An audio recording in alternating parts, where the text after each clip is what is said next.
You're listening to the Cricket Podcast.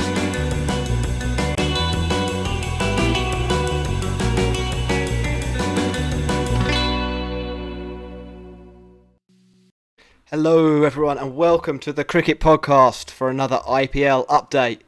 It's fight night. There's always one fight night round in the IPL and this is that round. Virat Kohli, Gambhir and Naveen, they got at it and we'll be talking about that. That's a little bit old, that news. Since then there's been a rain off, I think the first of the tournament. Sunrisers have continued to, go down in flames. And a bunch more cricket has happened. I'm Jack Hope. I'm joined by Max Rowe-brown. How are you doing, Max Rowe-brown? Hello. Yeah, I'm good. Unfortunately, I took my car in for an MOT today, and there's a lot wrong with it. So what's the prognosis? Well, I'm going to get a quote tomorrow morning, but there's the stabilizers on the suspension are worn. The battery is insecure apparently, and there's something wrong with the rear wheel, one of the rear wheels as well. So fell off. Big bill on the way.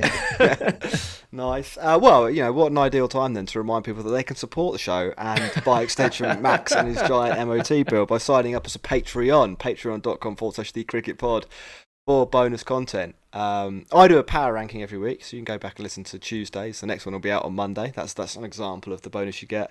And you can hang out and talk cricket with us all day, literally all day, on the podcast Discord. 24/7. I've had personal drama today, Max, as you'll know, as we talked about it off air. But the reason the podcast is late for people watching live is that I just had to go and collect my girlfriend from the street where she'd been sick, which is bad, isn't it? She should really stop that daytime midweek drinking. So you know what? Like we obviously just got back from holiday, and I've been feeling really ill all week. Oh, yeah? I just assumed, I just assumed that it was because I drank too much at the weekend and had like a 4 or 5 day hangover. I thought, like, I'm 31 now. This must be what it's like. This is the rest of my life.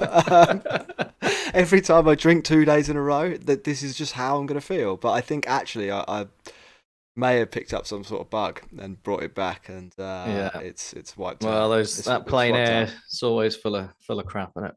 Yeah. Well, I'm all right though. You'll be pleased to know. That's good to hear. Yeah.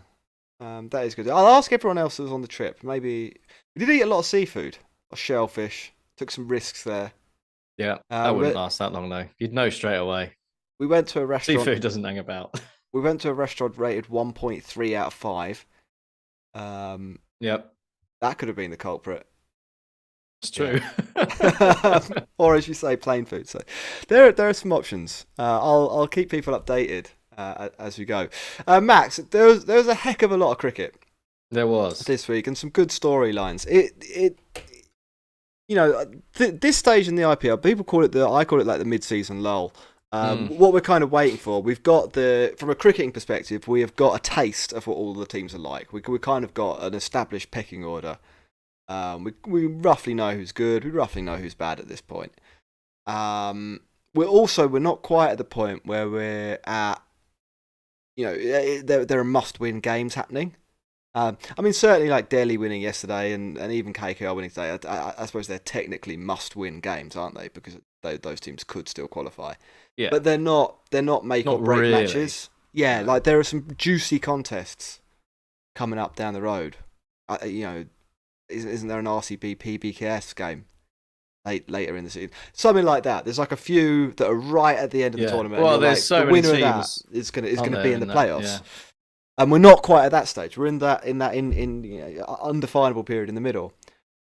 So it's good that the tournament effectively has descended into the WWE. I think we should probably do Kohli first. Do we want to talk about the game that this happened in? I suppose so. The preamble to the main event, right? Yeah. So back on Monday the 1st of May, Labour Day, I think it is in a lot of places in the world, isn't it? A day for workers' just Bank Holiday Monday over here. Is it not? I thought this was like a global day for the working man. Anyway, whatever. Yeah. RCB took on Lucknow. What happened, Max? Well, as we've now become accustomed to when you play cricket in Lucknow, it was an absolute joke of a pitch.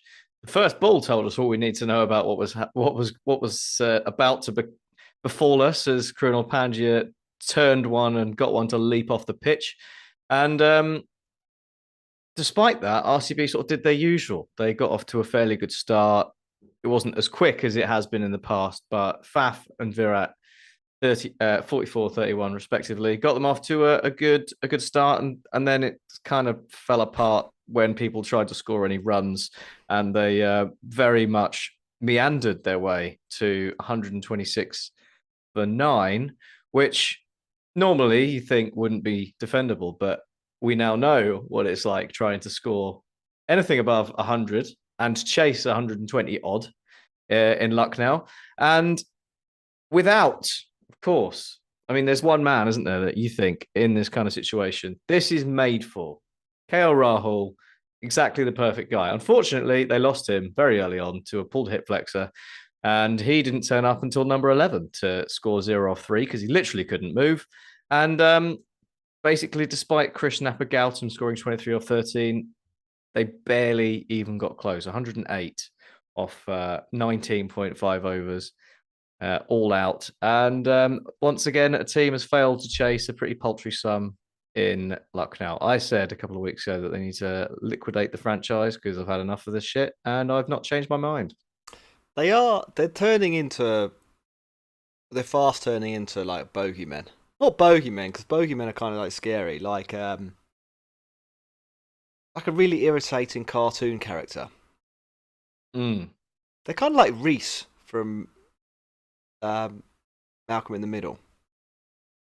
Get that reference? I remember Malcolm in the Middle. I don't remember Reese. No. Anyway, well, look, let's not get too far into the weeds. What happened after the game? That was sort of an interesting bit, wasn't it? Do you have the details? Well, I don't I don't have as many details as I would like because there aren't. It's really hard to find out what actually happened. As far as I can tell, there was an altercation. Gautam Gambhir started shouting. People were trying to pull people away from Virat Kohli and Naveen, who were having a bit of a shouting match. Apparently, Virat Kohli pointed to the sole of his shoe, and some people definitely did. There's a video he did. Sorry, no, he didn't apparently. Virat Kohli definitely pointed to the sole of his shoe, and some people have said that apparently this is because he was basically insulting Naveen and saying you're like the dirt on the sole of my shoe. I don't know. It's entirely possible, especially when you see the cryptic messages that Naveen posted after the game, talking about, I come here to play cricket. I'm not here to be insulted. I won't be insulted by anyone. In other words, the big guy, VK. So that kind of fits the picture. I've heard people. I'm not going to call them apologists, but I have heard people come up with alternative explanations. One I came across was that the reason Virat Kohli was pointing at his shoe was because he was making the point that Naveen was walking on the track with his spikes, which would be entirely reasonable if it weren't for the fact that Naveen were part of the team that were trying to chase down the runs and therefore completely destroying the pitch. Probably wasn't in their interests, despite the fact that the pitch was already shocking, of course. So, we'll probably never know. But what camp are you in? Are you in Virat Kohli's a nasty man camp? He was ticking all day. He was in the field. He was ticking. I've got two angles. It's like one, low scorer, on the board. RCB kind of all over Lucknow. Nobody able to get away. That's prime Kohli time for him to be saying some shit. Like if Kohli isn't saying some shit at that point in time, then we might as well pack up the whole IPL. The whole thing's finished. Like, we don't know what he said. The shoe thing is a weird gesture. Like, I think the other batter was it Kyle Mayers? It probably wasn't Kyle Mayers out there, but Kyle Mayers was talking to Kohli afterwards, and I think there's some conversation that came out about that, and he was saying something along the lines of like, "Why are you having a go at our number 10 batsman? Like, why are you calling him rubbish?" But that's very much Kohli's shtick. Everyone remembers like give them 50 overs of hell at Lords, and that's the one that sticks out, obviously, because the most recent one of the last go rounds as Test captain from his point of view. So that's going to happen. I kind of think it's part of cricket as well, in a way that people try and make the environment as uncomfortable as possible for the batters. Yeah, like, I mean, it doesn't have to be part of the game, but it is part of the game. Like, the fielding team can very much choose whether they want to go down that route, and probably, to be honest with you, Max, it makes no difference whether they do or don't. Like, it definitely doesn't make a difference at this point of the game because the game was done. Yeah. That's the confusing bit. Isn't so it? I'd probably overall side with Naveen here. I think if you're a number 10 batter, like the kind of over the topness and the intensity of Virat is probably a little bit irritating, probably a little bit unwarranted given the opposition as well. It's a little bit bullyish, yeah. But then I kind of come back round to Virat's side when he has a go at Kohli, not Kohli, at Gambhir. Like, Gambhir is probably they've got a history. One of my all-time least favourite people in cricket, Gambhir. Yeah, I just think it's just a really detestable individual. There's a few reasons for that, and I'm not going to go like far off into them. But he's one of those people that obviously carries a huge ego, way out of proportion to the level of talent he was, level of talent he had. What did he do? Get like a career highlight? He did get 97 in a World Cup final, which is obviously great. Basically, been dining out on that ever since. Is my view. Like, not even like one of the best players of his era for this India side. I really, kind of almost a nobody, I would say. But because he got to play with like actual greats of the game, elevated slightly, you know, because Dhoni was the captain and they had the home tournament and they put the pieces together and they win that World Cup. You know, he sort of ends up being the guy that wins it, or doesn't really win it, like the team won it, but plays a hand in winning it, right? Picks up the credit for that, and I feel like in a way he isn't the kind of character that acknowledges that he was a role player. He thinks he was the main event, and then like outside of this, now here's another thing that really kind of I don't understand about this, and maybe it's a cultural thing, I don't know. But Gautam Gambhir's like an MP. He's a politician. Yeah. Why is he even on the pitch? Like, what's wrong with you? What's going on in your head? What's your ego that you have this job, this responsibility as an elected official? But feel the need, or feel the like you're able to take effectively a 3-month break to sit on your ass and watch some cricket. Like, yeah, I mean, it was an MP in Scotland who got a load of shit for running the line in a Scottish Premier League game. Yeah, exactly. Like, he's a role player from 2 generations ago in Indian cricket who had one highlight of note, who has gone on to have a political career. In a party, and I'm sure most of our listeners could probably read between the lines here, that I'm not the world's biggest fan of, but let's put that on the bench. Who can't even be bothered to like fulfill the role because he wants to, or because he thinks that he deserves some sort of spot on the bench. So I loved it, to be honest, when he went up to Virat and, you know, Virat got in his face a little bit. Good stuff. What I would say overall for this whole thing, and it sort of spilled out on social media, didn't it? And I think you alluded to Naveen, what he said on Instagram. Virat Kohli, I like this, quoted Marcus Aurelius, the Roman emperor.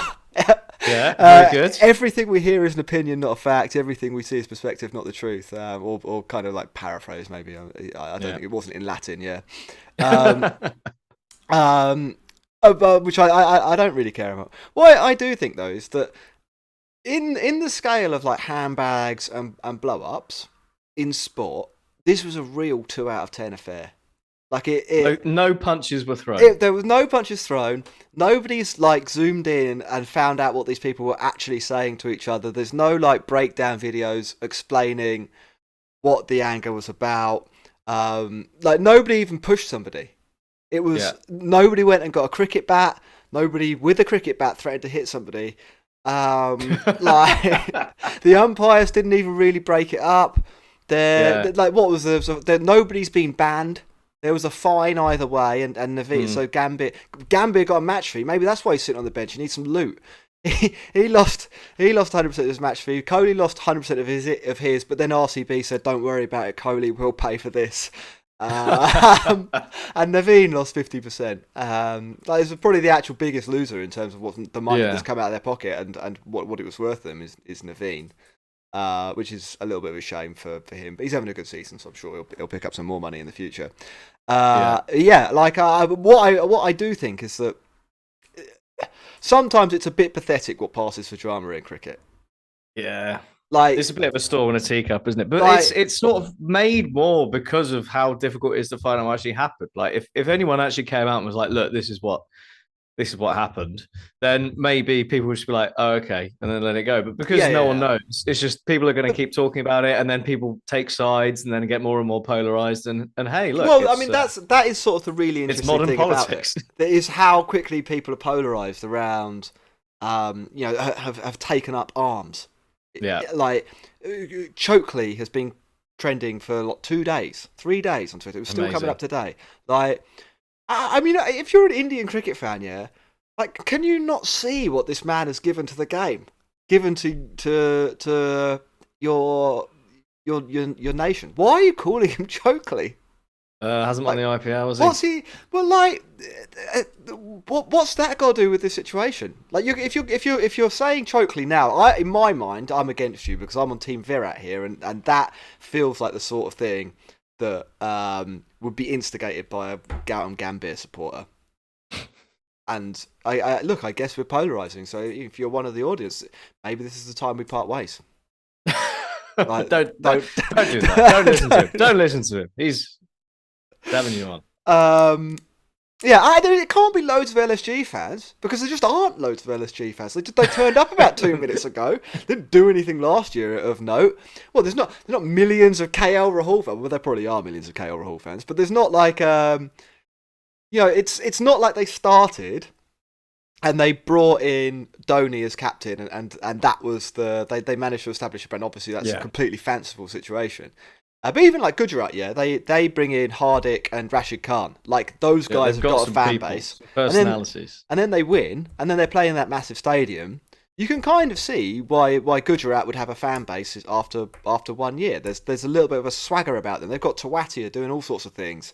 Shubman Gill, the future of Indian cricket. There's actual reasons to like Gujarat and to kind of support Gujarat. Lucknow, unless you're from Lucknow, they're a real. If there were reasons to like Lucknow last year, they've all gone. Yeah. Having watched them this year. They're effective, but it's not good to watch, is it? It's not exciting cricket. Yeah. Anyway, look, I'm on Team Virat, I think, overall. With a clause saying that probably don't tell people that they're beneath you. If that is what he said, maybe he just lost a spike. I don't know. Like, to be honest, it is. I know that you probably can write it off because it doesn't make any sense. But complaining to the umpire that the number 10 on the other team was running down the middle of the wicket, but when it literally doesn't make any difference whatsoever to the outcome of the game. At their own ground, not even your ground. They're destroying our pitch, man. That is exactly the sort of thing that Kohli would do. Like, that is this guy. I mean, like, when we had Garton on the pod, he was talking about what makes some players better than other players. So, like, because they're all good players. Yeah, like if any one of these guys from the IPL came down to play in the park on Friday when I play an 8-a-side game, any one of them came down. No, I mean, like, anybody in any squad, they would be so much better. Tendulkar. They would be so much better than the next best player that it would be ludicrous. It would be imperceptible to mere mortals like us if they were to come along, like whether it was Kohli or Andre Russell or Arjun Tendulkar or De Villiers in his pomp. We would not be able to tell the difference between their level of abilities. Like, it's so marginal until you get to that level, and then there are things that kind of do make a difference. Does this make sense to you? Like, you know what I'm saying? Obviously, we would recognise them, and we would be like, that guy looks a lot like AB de Villiers. But let's say AB de Villiers embodies me for 1 day and just fucking smacks it all over the place, yeah? Or it was Kohli. You wouldn't be able to tell between the two of us, or it was Arjun Tendulkar. You would not be able to tell between those three levels of ability. Like we're just too far from it. George Garton can. I feel like playing children. He was talking about like what makes Kohli, and he was just like, it's his will to win. Like the guy has this insane determination to win cricket matches.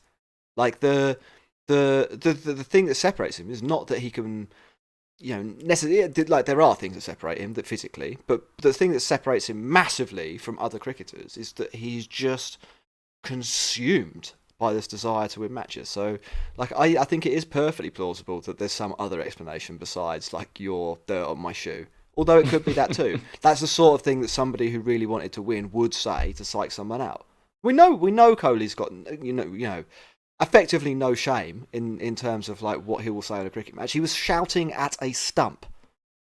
Like, not, like 18 months ago, he was shouting at a stump over a ball tracking decision, which, used science and cameras and like a body of evidence that goes back 25 years, not going down in his favour. Like he decided that the solution to that was in front of millions of people watching on TV to shout at a stump about how unfair it was. Like there's clearly something going on there. It did make for good entertainment. I wish somebody had been punched. Yep. Better fights. That's We've what had I really a fight. want. We've broken the ice now. We just need something meatier. I thinking back at like fights in the IPL. Harbhajan punched Srisanth. Yep. I can't think of any iconic. others. Inzamam went in the crowd, not in the IPL, and did punch attack someone with a spectator. cricket bat.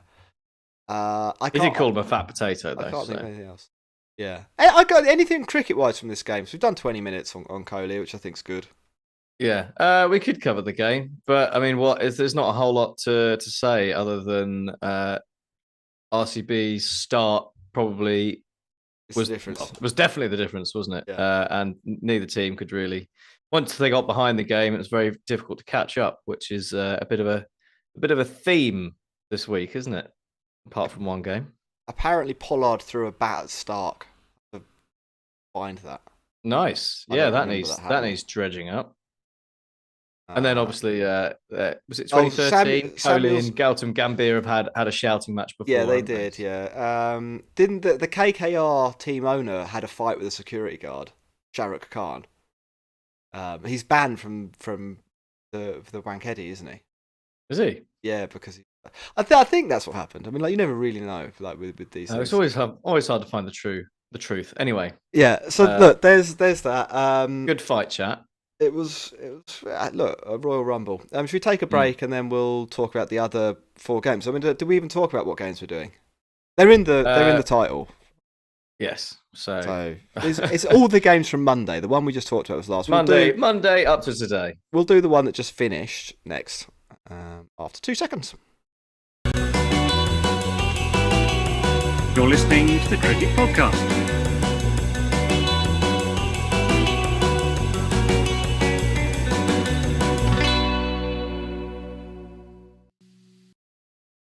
Hello, everyone, and welcome back to the Cricket Podcast. The fight segment is over, which is a shame because it was nice to have. We could do a boxing podcast, I think, or at least a wrestling podcast. UFC. Max, we're sponsored by Serious Cricket, seriouscricket.co.uk. It is the 4th of May. Our first cricket game is on Friday. What does Serious Cricket sell? Serious Cricket sell things that you would need for a game like mine on Friday. Equipment. Pads, bats, yeah, boxes, spikes, gloves, helmet. the whole lot. Yeah. Get yourself over there. Use the code TCP23 for 10% off. And prepare yourself for a fruitful season.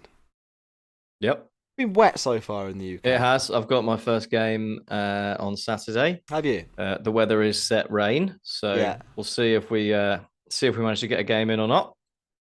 Is Saturday the day of the coronation? It is, yeah. Oh, traitor. Yeah. I know. Unbelievable. God save the king and all that. Right, we're going to talk about. Not for me. We're going to talk about some cricket now, Max. So talking IPL, obviously. Is there any other kind of cricket? There is actually. There's a whole series between New Zealand and Pakistan, but and the county championship. We don't want to give you that. There's Pujara and Steve Smith are going to be batting tomorrow. That's worth tuning in for. If you don't know, that's true. And you live in India and you're not aware, the county championship, England's first class tournament. As, we're a couple of rounds into it. Steve Smith and Pujara are playing on the same team, Sussex. They're Sussex today. They bowled out the opposition Worcestershire for 250. Ollie Robinson, he's pretty good. He took a seven-fer. And tomorrow, there's a really high chance that Pujara and Smith are going to be back together. Sussex finished today 60 for 1. Yeah. So 11 o'clock UK. You can find the streams on YouTube. Just search Sussex v Worcestershire. Good luck spelling Worcestershire if you've never heard of that. That's your pre-IPL entertainment sorted. If that's your bag. KKR v SRH then, Max. What to say about this game?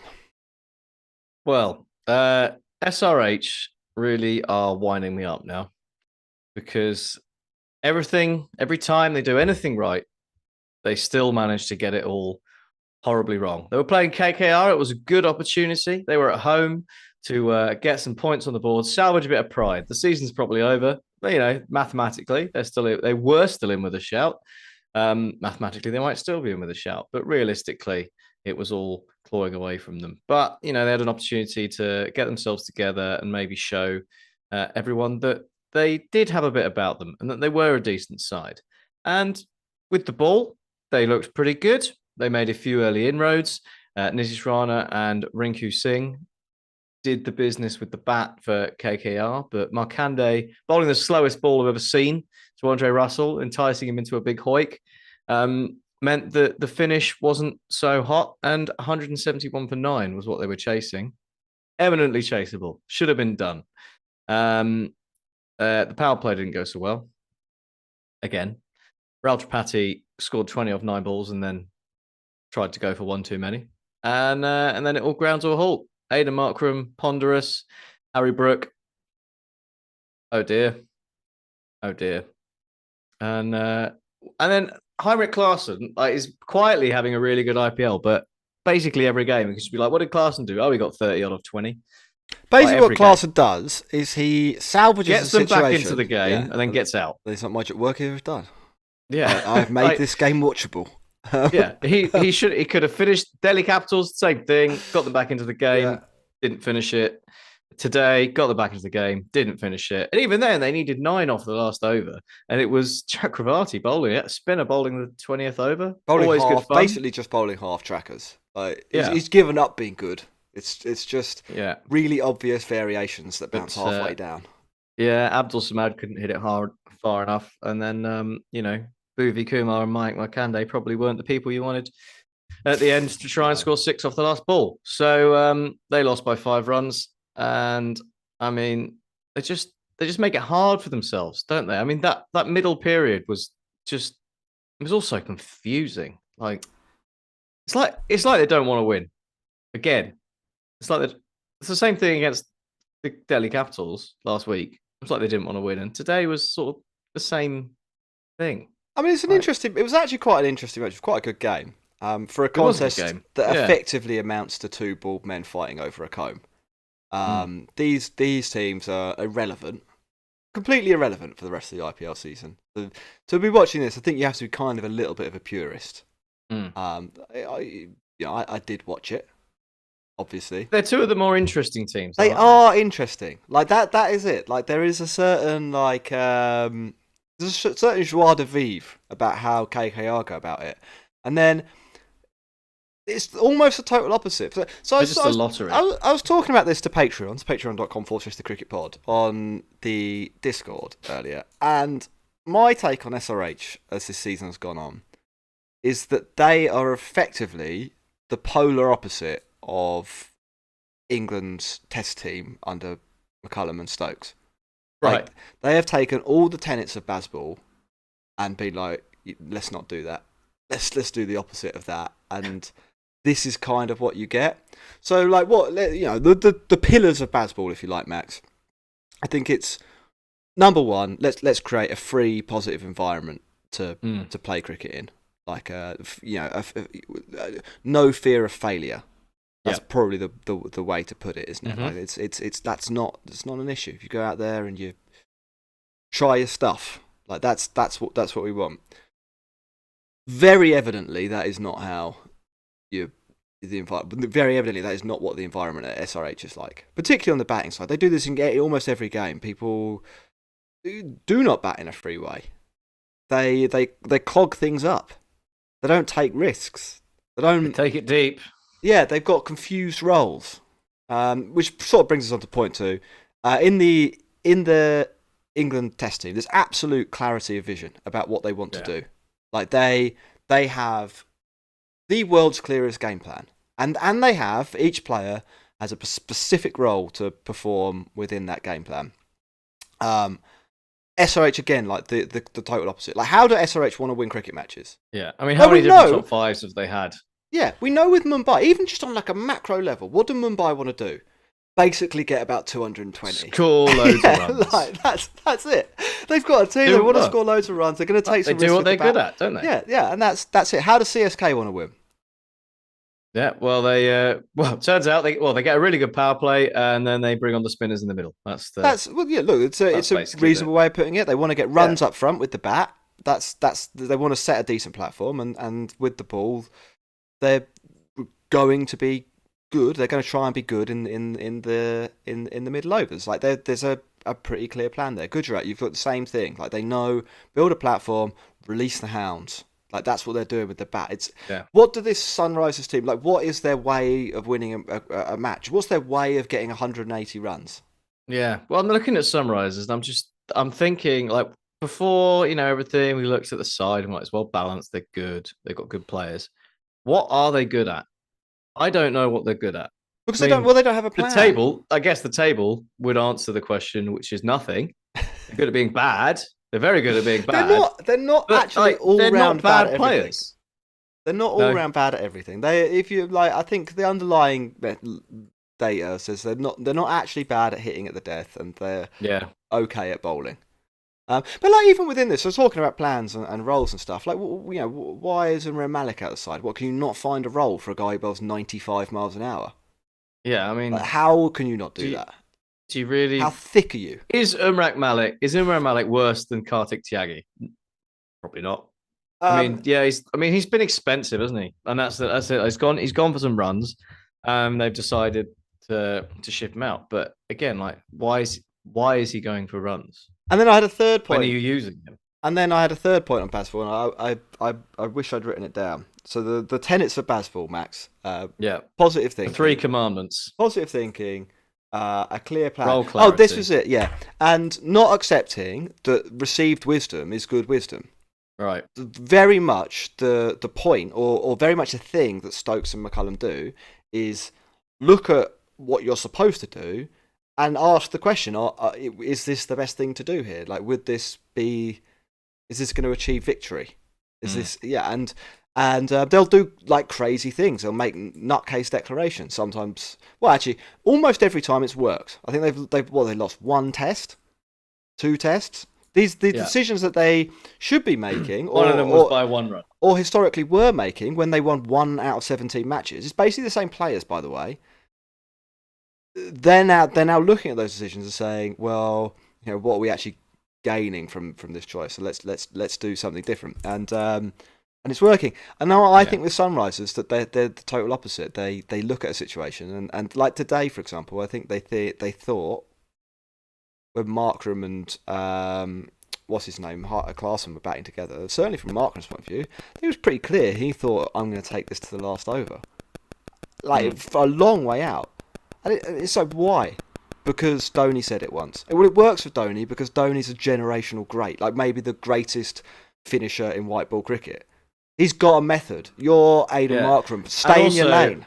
I mean, take it deep was pretty much reserved for when you're, behind the 8 ball and you're struggling. Yeah, you don't just take it deep. You're chasing 170 here. Yeah. What you want to be doing is winning it in 19 overs. Yeah, so odd. And the way he got out panic! What a panic shot! Hit Well, Vaibhav Aurora. It was an a wide, wasn't overhand. it? It was going over his head. It was an overhead forehand, like a tennis shot. Awful. Really weird. It just got its run rate above 100, its strike rate above 100 at that point as well. You were thinking, finally, he's going to kick on and finish the game. And yeah, I mean, Marco Janssen in this SA20 was, I mean, maybe India is not his place with the bat because in the SA20, he became an elite finisher. He was bashing 20 ball 50s left, right, and center.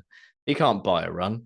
So I think there is some individual underperforming. Oh, absolutely. But this is, I mean, Harry Brook obviously has, apart from the 100, has been diabolical. But if you create, he's is key to like balance in that order, I suppose, and keeping things going in the middle overs. But if you create the opposite of a good environment to play in, where you've got no plans, where you're making bad decisions, and where there's no positivity, and everyone fears failure, what do you expect? It's a vortex of shit, is what I described it as, and I can't think of a better description. Like that's what they've got. The players, I don't think, are bad. No, they're pound for pound a pretty good team, but they're kind of clueless, aren't they? So. Yeah, I mean they've all shown it in flashes as well, haven't they? They've all had moments where you're like, oh yeah, no, these guys are good, like, but they're just so frustrating. They're so underperformed. They're a collection of talented individuals who are just not gluing or performing, and it's a shame. But maybe next year, eh? Right, we've got 3 more matches, Max, to fit in. Do we want to? Let's take a break now and do them all in one big long third section. How about that? Sounds good. You're listening to the Cricket Podcast.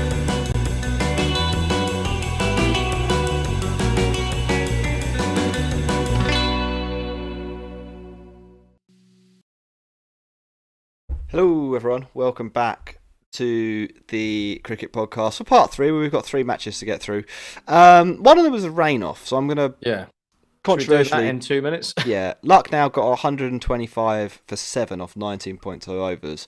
They were really bad, and then Badoni became Dhoni. Kind of saved them. 59 off 33, and on this dumpster fire of a wicket, they did it again. They 125 actually looked like it might be quite a good score if they managed to get, say, 10 more off the last 4, which was possible with Badoni. I think they might have won that match, but it rained and they didn't. CSK were probably favourites, but I actually wouldn't be surprised if both teams come away from this at the rain and be like, you know what, I will take 1 point. Yeah, because it could have gone either way. Because we've seen it. Yeah, twice in the last week and a half. Lucknow, basically not defending a really low score at home, and but they did choose a weird team to do it against with this pitch. Because we know it's a choice. We've seen them throw it out of deck where you can bat. We've seen it happen. So it's obviously a choice. It's very weird to do it to a team like CSK who like thrive in that environment. So I think what I've heard is they are definitely choosing these wickets. There's been a bit of rain, which means that not only are they bad wickets, but they've not been able to make them even sort of not good, or not terrible. Yeah, not terrible, not bad, but they, that's what happens. That's what I don't really get about this plan though from Lucknow. Their spinners they're okay, but they're not. I would much rather have CSK spinners than I would Lucknow spinners. I'd probably rather have RCB spinners, and I would definitely rather have Gujarat spinners. Are they the 3 teams that they played recently? Yeah, I think they are. Yes. So like, why are you preparing wickets where you're handing an advantage to the other team? If you want to play silly buggers, then at least do it right. Weird. Yeah. Very weird. Maybe they had 2 plans. One for when Mark Wood can play. One for when he can't. Yeah. Bishnoi's okay, isn't he? But I do think Bishnoi would not be better than Hasaranga, and he would not be better than Rashid Khan. They're 2 of the 3 teams they played, and CSK spinners in general are a better unit Maybe he's not better than Tikshana, to be honest. Yeah. Anyway, that's that. Max, the other game that was really good yesterday was Punjab Kings v Mumbai Indians. Absolutely. Do you want to describe the action? Of course. So it was in Mohali, and Punjab were batting first. Mumbai choosing to chase, and Liam Livingstone is back.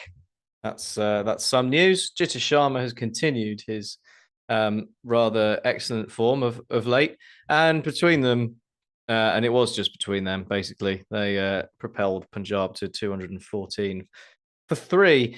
You could argue they left a bit out there when you're 3 wickets down, and especially when you looked at the deck. But 27 off 26 from Matthew Short is the reason that they left a bit out there. And once again, Piyush Chawla did really well with the ball, restricting them to only 29 off his 4 overs, and that was probably the difference, really, the spinners, because after Rohit Sharma fell early, they never looked back. Mumbai, did they? They have a ridiculous top 6. We knew their bowling is pretty bad, but when you have a batting lineup with that much firepower, and when they're all on song, there's very little you can do. I mean, Suryakumar Yadav was supreme.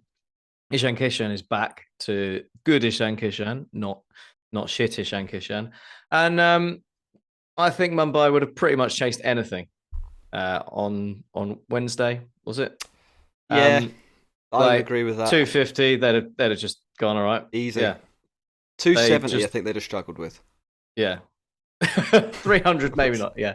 But I mean, even like Sky, when he got out, he only got out because he absolutely hammered one to a guy at point. On another day, that's going for 4 or 6. The wickets were just picking out the fielder, I suppose. They just all looked in so much control, and it was a really, really impressive performance and a bit of a statement, I suppose. They're creeping up there, up 10 points. It's the same thing with Mumbai. Like, their batting is supreme. It's the best batting in the league, but I think their batting is the best batting in the league by only by a relatively small margin. Chennai's batting's pretty good. It's competitive. It's well rounded. Lucknow have had their moments actually with the bat. RCB, if the 2 batters bat, if they're open at the inside. And what I mean is, like, all of these teams are actually able to put up numbers. Rajasthan Royals, obviously. All of these teams are able to put up numbers that are comparable to Mumbai. Like, Mumbai might be the better, but they're within 5% of the pack. Their bowling is about 20% worse than some of the other teams, so it's a huge drop off. It does show though, like, you have to sort of bury them if you have the chance with the bat. And Punjab, it ends up going pretty well for them, but they weren't super quick off the mark, and it was what that can be the problem with setting a total as well. They were on the chasing bias definitely came into play with this one. 95 off 11 overs, and that's they did do an amazing job to get up to 214. But that basic maths there tells you they got 120 in 8.5 overs. Yeah, that's pretty. That's telling you something about how good that deck is. Livingston would, Livingston and Jita Sharma probably get in the Mumbai team. Like, they're really good, and it's no slight to them for the amount of runs that they've managed to catch up on there. But I think, in a way, by the time they realised, and Punjab as a team realised how good the pitch was, they were in trouble. 240 is still a good score, but Mumbai, in the form they're in, that was always they always had probably a 30 or 40% chance of chasing that. Yeah, I mean, you just have to look at sort of Liam Livingstone taking Jofra Archer for 3 consecutive sixes. Arshdeep's figures, have you seen them? Arshdeep's gone for 17 and over. Sam Curran's gone for 14 and over, and went for 4 consecutive boundaries off Sky. And they were, these bowlers were all in a position where I was like, there is nothing I can do. Arshdeep maybe try and bowl Yorkers. Arshdeep tried everything. Yeah. Everything he could possibly do, he tried. And he was the worst figures in the IPL. And to be perfectly honest, he looked like a child bowling to Tim David and Tilak Varma at the end. They were hitting him miles. Like it was obscene what was going on. Yeah, but you can't blame any of the bowlers on this, can you? No. Well, what do you do? It's feeding practice. We know how good Arshdeep is. It's not really a criticism of him. In fact, it's actually in a way. It's a testament to his ability that he had all these variations to try. It wasn't like a man with one option failing. Sometimes you see a guy, I mean, Yash Dayal v Rinku Singh. Yash Dayal had one idea and it didn't work. And he was like, oh shit. Work 5 times. Oh shit, what am I going to do? Arshdeep was like, okay, well, I'm not nailing the Yorker absolutely right. Or you're hitting the Yorker even when I do. So let's try some slower balls. Let's go short. And it was just like, no, crowd. So yeah, a tough day at the office for bowlers in that one. Big win for Mumbai. Like this, I mean, I said mid-season lull of the matches we're covering. Obviously, the rain off chalks one off slightly, one of the interesting ones. But this was a pretty big game, I think, for both sides. It means Mumbai are above Punjab on net run rate with a game in hand. Yeah, Punjab have basically got to get 3 out of 4 minimum. Yeah. And actually, you know what? If Mumbai win their next match, they're clear second, or they could be clear second. Wow, which is pretty nuts for a team that like really clearly is unbalanced. Like this is their only way to win. They're not going to win any of the low scoring games. As soon as 200's on the board, though, or as soon as a pitch you can get 200 on, like. In a way, it is hard to slog their bowlers harder than they're getting slogged. Their running's fairly tough. I mean, they've got CSK at the Chipawk. They've got RCB at home, Gujarat at home, Lucknow away. That's a write-off. They're stuffed with that one, and then Sunrisers at home to finish. So nice, easy win there to round things up. Look, I think it's tough. I still personally wouldn't back them. But right at the beginning of the tournament, I said there was a 10-15% chance they make the playoffs because people have obscene years with the bat. Like, it won't be a bowler that gets them there. Although, fair play to Piers Chawla, he's challenging that portion of the narrative.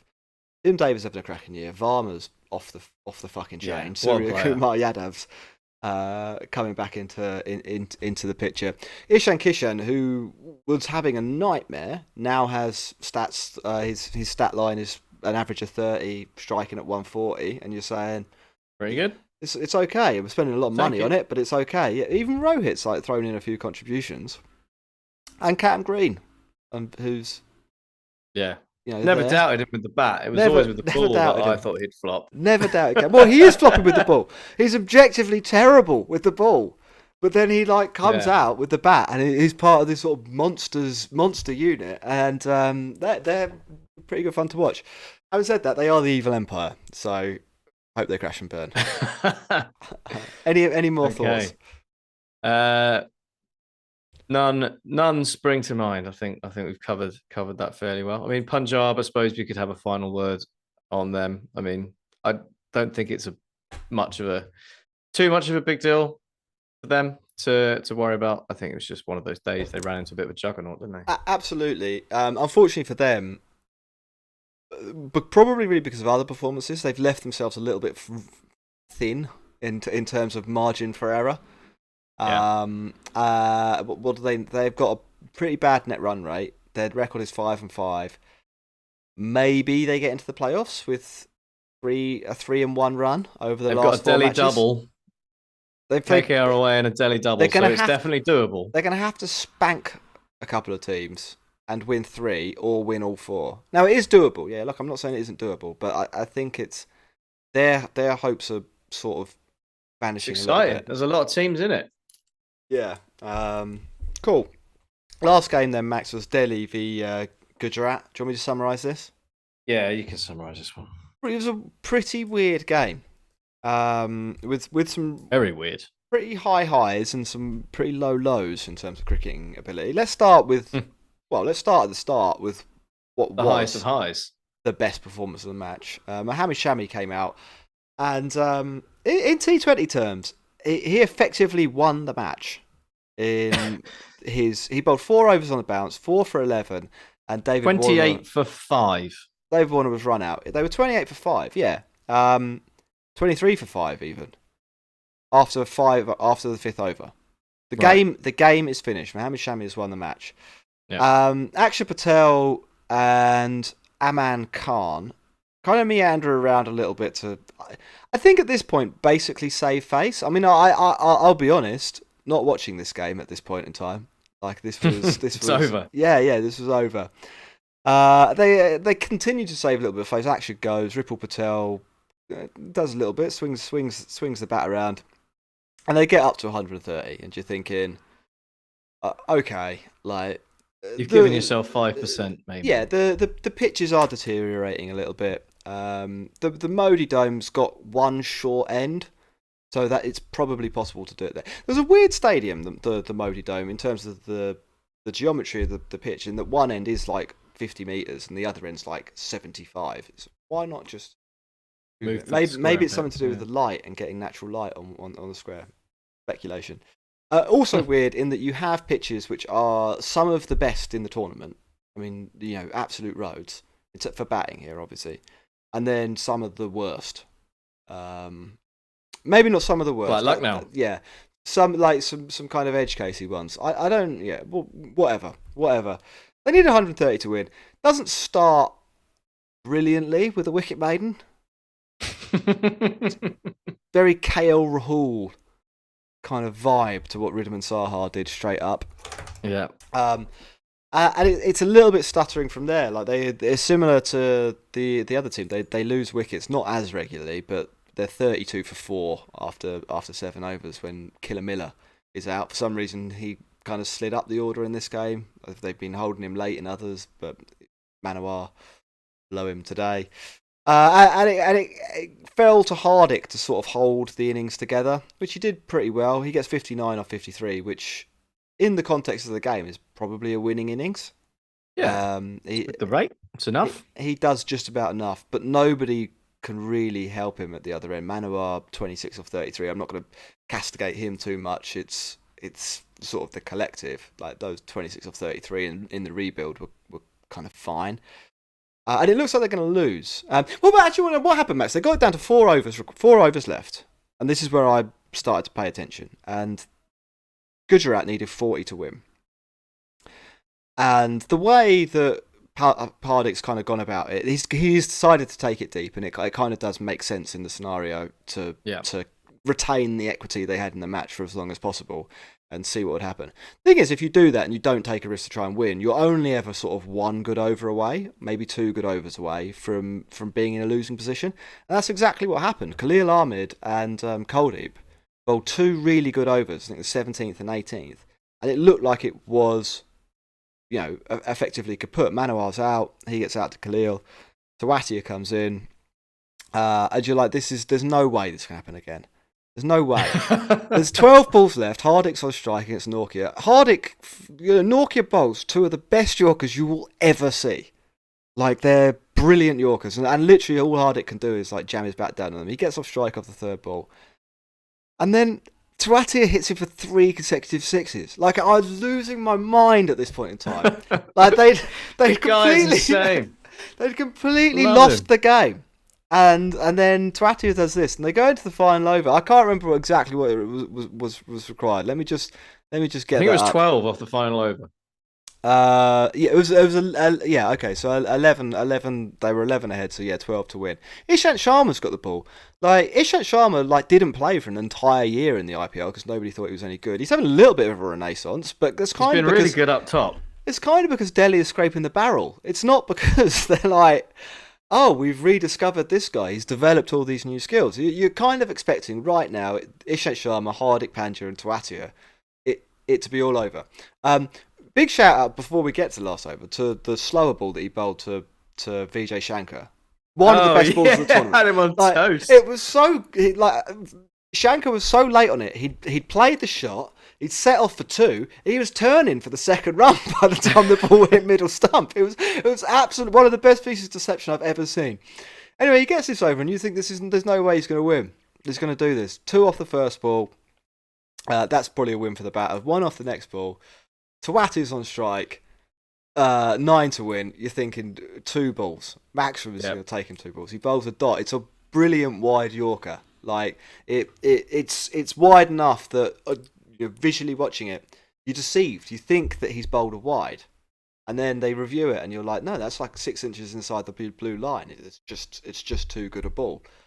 Gets to you out next ball, and that's kind of all she wrote. Rashid Khan comes in, it's still winnable, but against Isham, well played, Delhi, for defending that score. I'm sure they'll be happy. There's definitely a little bit of playing for pride. They were really happy with the win. I think they must know. They must know. They still believe? No, they don't. Not really. Win every game? They don't really believe. It's. Let's have a look here. They have 5 matches left. If they win them all, they can still make the playoffs. The chances of that happening, for a bad team, they're still a bad team, regardless of whether they beat probably the best team in this match. They're still a bad team. But let's say they've improved, so they're now a 50-50 shot in all of those matches. There's 50% chance carried that they'll win 1, 25% chance they'll win 2, 12.5% chance they'll win 3, 6% chance they'll win 4. There's maybe a 3% chance. And that's if they can do something about their net run rate, which is terrible. So let's half that again and say it's a 1% chance. Yeah, they're not going anywhere, and they know that, but they don't want to be humiliated. They don't want to finish the season with it's 2 wins. It's 1.5% if you're going 50-50 every game. So, yeah, nobody wants to. I don't want to see Delhi. So you're saying there's a chance? There is a chance. Yeah, look, in 100 IPLs, a team will come from this position to make the playoffs once. Yep, that's what the odds say. Yeah, that's what we're saying. So, I'm not saying it can't happen, but like most people, it would be really funny. Most people are thinking about. Most of those players are thinking about where their mini break's going to be on the 28th of May. They're not thinking about the final. Max, anything else? What about Gujarat? I mean, how does this play for them? Are we just chalking it up to forget about it? I mean, yeah, I thought they played it a bit wrong to start with the chase, because I mean, what we saw with Mohammad Shami with the ball was some serious swing. I mean, we've seen a bit of swing early on in the tournament, and it's been dangerous. But this was hooping. It was proper vicious, and you just got the feeling that you're only chasing 130. The right thing to do, which does go against what we would normally say, but just try and get a solid power play. If you're like 25 for none, that's probably not that bad, and then you can make it up fairly easily. But losing early wickets was like the last thing you need to do, and I think they maybe missed a trick on that. But obviously, hindsight's a wonderful thing. And also a shout out for David Miller's wicket, which was really funny. I missed Miller's wicket. I somehow he tried to do some weird reverse sweep thing, and just entirely missed it and fell over. Well, that's a bit silly. It was really bad. At that point, like third ball. At that point in the game, that is a kind of weird thing to do. Wasn't needed. I thought it was interesting after the game. Hardik talked about it, and he was like, "It's all my fault." It was quite, yeah. Hardik's one of the few captains who after he's the game, a great leader. I really like Hardik as a leader. Really good leader, and he just took it all on the chin. He fronted up and he said, "No, it was how I batted." It clearly isn't true. Yeah, it clearly isn't true. You can look at Could you imagine KL Rahul doing that? He has. Scored 59 or 53 and being like, I did my bit. Yeah, no, he would be. That's exactly what he would say. But Hardik was like, no, my fault. I didn't time the launch well enough. I didn't score quick enough. Well, despite the fact he got the most runs and at basically the best strike rate besides Tawatia. Yeah. And a strike rate that would probably have won them the game. Yeah, well, I mean, it would have. So, I'm not that. If I was a Gujarat fan, I think this is one you chalk up to bad luck, basically. Yeah. Anything else? It happens, Max. No, I'm good on that one. Cool. Well, shall we end our podcast? I suppose so. It's been a long one, hasn't it? It's a lot of games. Yeah, it's a lot of games. We'll be back. I think we'll actually be back to our regular schedules. This is obviously Thursday, but I think we'll do Sunday next. Does that sound good? Yep.